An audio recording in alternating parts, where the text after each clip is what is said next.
Hai murid-murid, apa khabar semua? Cikgu harap murid-murid sihat. Bertemu lagi kita pada hari ini dalam sesi pembelajaran bersama Cikgu Mirani. Hari ini kita akan belajar satu lagi tajuk baharu, iaitu Cita-Cita Saya.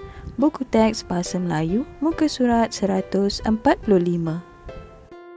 Mari kita lihat dahulu standard pembelajaran pada hari ini. Standard pembelajaran pada hari ini ialah 3.3.2 mengedit dan memurnikan hasil penulisan daripada aspek 2 roman tanda baca. Seterusnya, kita lihat objektif pembelajaran pada hari ini. Pada akhir pembelajaran, murid akan dapat mengenal pasti dan mengedit kesalahan tanda baca yang terdapat di dalam teks. Mari kita lihat dahulu apakah maksud tanda baca. Tanda baca ialah simbol atau tanda yang digunakan untuk memberikan isyarat kepada pembaca supaya melakukan sesuatu dalam bacaan. Ianya diletakkan di tempat-tempat tertentu dalam ayat berdasarkan tujuan dan kesesuaiannya. Antara tanda baca utama ialah yang pertama, tanda noktah atau titik. 2. Tanda koma. 3. Tanda tanya atau soal. 4. Tanda seruan. 5. Tanda sempang. 6. Huruf besar dan huruf kecil. Dan 7.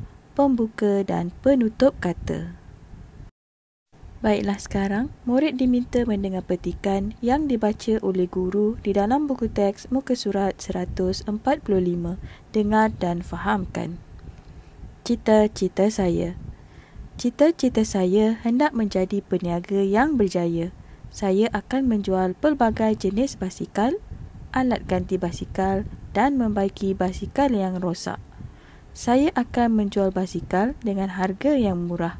Dengan cara ini, orang ramai dapat memiliki basikal.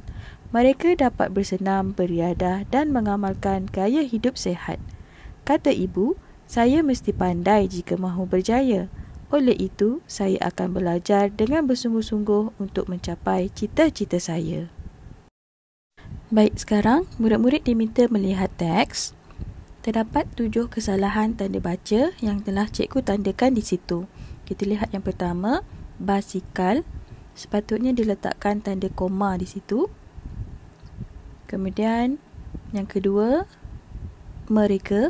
M mestilah ditulis dengan huruf besar, kerana selepas noktah mesti ditulis dengan huruf besar. Kemudian bersenam, beriadah, mestilah diletakkan tanda koma di situ, menunjukkan berhenti sebentar. Dan seterusnya, kata ibu, permulaan ayat mestilah ditulis dengan huruf besar. Seterusnya, oleh itu, selepas titik, O mestilah ditulis dengan huruf besar. Dan akhir sekali, saya. Selepas saya mestilah diletakkan tanda noktah. Mari kita lihat teks yang telah cikgu edit menggunakan tanda baca yang betul. Cikgu akan bacakan, murid-murid dengar ya. Cita-cita saya hendak menjadi peniaga yang berjaya. Saya akan menjual pelbagai jenis basikal, alat ganti basikal dan membaiki basikal yang rosak. Saya akan menjual basikal dengan harga yang murah. Dengan cara ini, orang ramai dapat memiliki basikal. Mereka dapat bersenam, beriadah dan mengamalkan gaya hidup sihat. Kata ibu, saya mesti pandai jika mahu berjaya. Oleh itu, saya akan belajar dengan bersungguh-sungguh untuk mencapai cita-cita saya. Sekarang, murid diminta membuat latihan pengayaan di dalam buku aktiviti jilid 2 muka surat 73.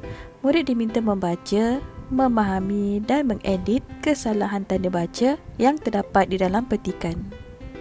Baiklah murid-murid, sampai di sini dahulu pembelajaran kita pada hari ini.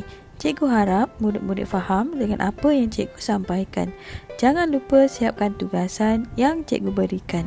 Terima kasih. Jumpa lagi murid-murid. Bye.